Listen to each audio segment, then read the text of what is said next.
అందుకే ఈరోజు స్పష్టంగా మహిళా రిజర్వేషన్లు తక్షణమే అమలు చేయాలంటే ఆ 2026 తర్వాత సేకరించే జనాభా ప్రాతిపదికన చెయ్యాలి అని ఏదైతే మీరు నిబంధన పెట్టినరో ఆ ఒక్క నిబంధనను సవరించుకుంటే 6 నెలల్లోని ప్రక్రియ అంతా ముగిసిపోయి ఎంబడే జరగబోయే రాష్ట్రాలలో శాసనసభ ఎన్నికలలో 33% మహిళా రిజర్వేషన్లు అమలు చేయొచ్చు.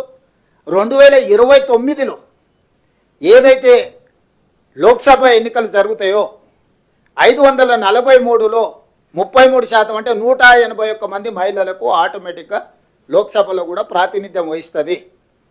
అట్లా అమలు చేయకుండా ఈరోజు సీట్ల పెంపు కార్యక్రమాన్ని, నియోజకవర్గాల పునర్విభజన కార్యక్రమాన్ని కూడా దీంతో పాటు కలిపినరు.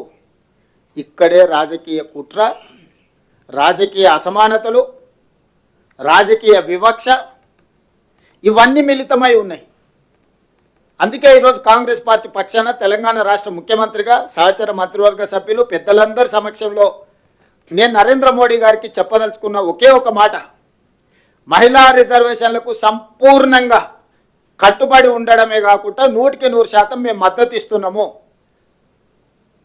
ఉన్న చట్టం ప్రకారము, ఉన్న సీట్ల ప్రకారము 33% మహిళా రిజర్వేషన్లు అమలు చేయడానికి ఏ చట్టం తీసుకొస్తావు లోక్సభలో రాజ్యసభలో పెట్టు, సంపూర్ణంగా కాంగ్రెస్ పార్టీ మద్దతు ఇస్తుంది. చర్చ కూడా అవసరం లేదు. 2026 సంవత్సరం తర్వాత సేకరించబోయే జనాభా ప్రాతిపదికన రిజర్వేషన్లు అనే ఒక్క అడ్డంకిని తొలగించుకుంటే 6 నెలల లోపలనే మహిళా రిజర్వేషన్లు అమలు చేయొచ్చు. కాబట్టి రేపటి 16, 17, 18 శాసనసభ పార్లమెంట్ సమావేశాలలో తక్షణమే మహిళా రిజర్వేషన్లు ఉన్న సీట్ల ప్రాతిపదికన 33% రిజర్వేషన్లను మహిళలకు అమలు చేసడానికి చట్టం తీసుకురా, మేము సంపూర్ణంగా మద్దతు ఇస్తాము. ఇది తెలంగాణ రాష్ట్ర ప్రభుత్వం తరఫునే కాకుండా కాంగ్రెస్ పార్టీ పక్షాన కూడా మొన్న జరిగిన సిడబ్ల్యూసి సమావేశంలో కాంగ్రెస్ పార్టీ తీసుకున్న నిర్ణయం.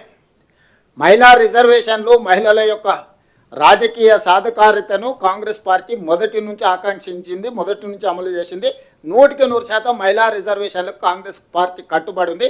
తక్షణమే అమలు చేయాల్సిందిగా నరేంద్ర మోడీ గారిని మేము డిమాండ్ చేస్తున్నాము. ఇక రెండవ అంశం సీట్ల పెంపు, నియోజకవర్గాల పునర్విభజన. ఇది అత్యంత ప్రమాదకరంగా రాజకీయ పావుగా ఈరోజు నరేంద్ర మోడీ గారు వాడుకుంటున్నారు. ఆ దానికి సంబంధించి మాకున్న అభ్యంతరాలను కానీ, దక్షిణ భారతదేశంలో ఉన్న ప్రజల యొక్క అభ్యంతరాలను, అదేవిధంగా చిన్న రాష్ట్రాల యొక్క అభ్యంతరాలను ఈరోజు స్పష్టంగా నేను ప్రజలకు వివరించదలుచుకున్నా. ఈరోజు నరేంద్ర మోడీ గారు ప్రవేశపెట్టిన గతంలో నియోజకవర్గాల పునర్విభజన 3 సార్లు జరిగింది. 1957లో నియోజకవర్గాల పునర్విభజన జరిగినప్పుడు 494 సీట్లు ఉన్నాయి దేశంలో లోక్సభలో. 1967లో నియోజకవర్గాల పునర్విభజన జరిగినప్పుడు 520 సీట్లకు పెరిగింది. అదేవిధంగా 1977లో చేసిన నియోజకవర్గాల పునర్విభజన ఇది అత్యంత కీలకమైనది. శ్రీమతి ఇందిరాగాంధీ గారు ఉన్నప్పుడు 1971 జనగణన ప్రకారము 1976లో నియోజకవర్గాల పునర్విభజన జరిగింది. ఆ రోజు ఇందిరాగాంధీ గారు తీసుకున్న నిర్ణయాలు 542 సీట్లకు పెంచినరు. తర్వాత ఒక సీటు సిక్కిం నుంచి యాడ్ అయ్యి ఈరోజు దేశంలో 543 లోక్సభ స్థానాలు నిర్దిష్టంగా ఈరోజు సంఖ్యకు మనం చేరుకున్నాం. ఆ రోజు శ్రీమతి ఇందిరాగాంధీ గారు 1970 దశకంలో దేశంలో కరువు, ఆకలి, జనాభా నియంత్రించాలని కుటుంబ నియంత్రణ విధానాన్ని 1970లో ప్రభుత్వం, కేంద్ర ప్రభుత్వం తీసుకున్నది. కుటుంబ నియంత్రణ అమలు చేసిన 6-7 సంవత్సరాలలోనే దక్షిణాది రాష్ట్రాలు, ముఖ్యంగా కాస్త చదువుకున్న రాష్ట్రాలు, దక్షిణాది రాష్ట్రాలు కుటుంబ నియంత్రణ అమలు చేయడంతో ఇక్కడ జనాభా నియంత్రణ జరిగింది. ఉత్తరాది రాష్ట్రాలలో ఉన్న రాష్ట్రాలు కుటుంబ నియంత్రణ అమలు చేయకపోవడం వల్ల విపరీతంగా జనాభా పెరిగింది.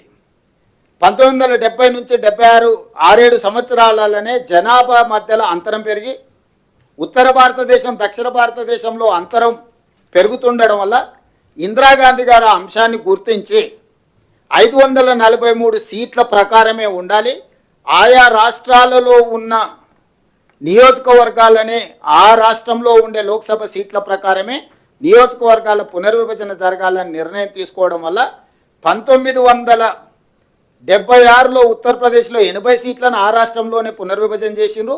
ఉమ్మడి ఆంధ్రప్రదేశ్లో ఉన్న 42 లోక్సభ నియోజకవర్గాలను ఈ రాష్ట్రంలో పునర్విభజన చేసిండ్రు. 25 సంవత్సరాల వరకు సీట్ల పెంపును శ్రీమతి ఇందిరాగాంధీ గారు నిషేధించిండ్రు. ఎందుకు అనంటే జనాభా పెరగడం, జనాభా ప్రాతిపదికన నియోజకవర్గాల పునర్విభజన జరిగితే కేంద్ర ప్రభుత్వం ఇచ్చిన ఆదేశాల ప్రకారం జనాభా నియంత్రణ పాటించిన కొన్ని రాష్ట్రాలను శిక్షించిన వాళ్ళతో కేంద్ర ప్రభుత్వ ఆదేశాలను ఉల్లంఘించిన వాళ్ళను మెప్పించినట్టు సీట్లు పెంచితే నష్టం జరుగుతుందని ఆ రోజు శ్రీమతి ఇందిరాగాంధీ గారు నియంత్రించిన 543 సీట్లు ఉండాలి, ఏ రాష్ట్రంలో ఉన్న సీట్లను ఆ రాష్ట్రంలోనే నియోజకవర్గాల పునర్విభజన చేయాలి.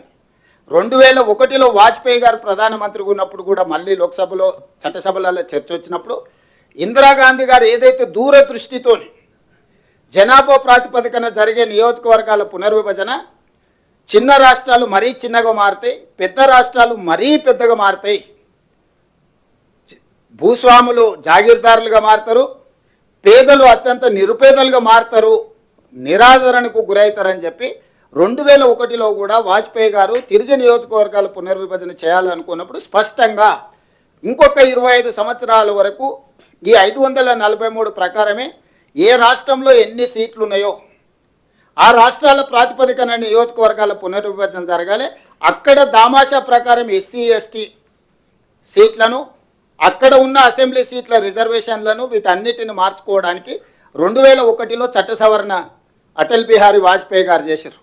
ఆ ప్రాతిపదికన జరిగిన నియోజకవర్గాల పునర్విభజననే 2009లో ఉమ్మడి ఆంధ్రప్రదేశ్లో ఉన్న